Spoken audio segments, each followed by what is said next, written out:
নমস্কার, রিঙ্কুর হেসেল থেকে সবাইকে স্বাগত। যারা কোনোদিনই রান্না করেননি সেই নতুন রাঁধুনিদের জন্য আজকের এই রেসিপিটা শেয়ার করছি। আমি এখানে 200 গ্রাম মটর ডালকে 30 থেকে 40 মিনিট আমি ভালো করে ধুয়ে ভিজিয়ে রেখেছিলাম। তারপর কুকারে পরিমাণ মতন জল দিয়ে গরম করে নিয়েছি। জলটা যেই গরম হয়ে গেছে তখন আমি ডালগুলোকে ছেড়ে একটা সিটি দিয়ে ঠান্ডা করে নেওয়ার পর আমি ঢাকাটা খুলে এর মধ্যে ডাটাগুলোকে দিয়ে দিলাম।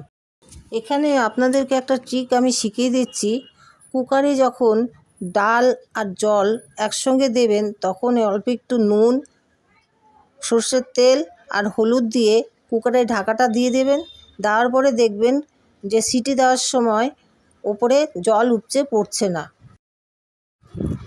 এরপর কড়াইতে তেল গরম করে শুকনো লঙ্কা, কালো জিরে আর রসুন কুচি দিয়ে ভালো করে ভেজে নেব।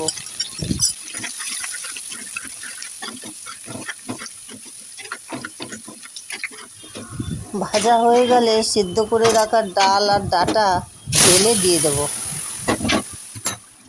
ডালটা যখন ফুটে উঠবে তখন এর মধ্যে 3টে কাঁচা লঙ্কা মাঝখান দিয়ে চিড়ে দিয়ে দেবো। দেখুন বন্ধুরা, ডাটা দিয়ে ডাল রান্নাটা কত সুন্দর হয়েছে।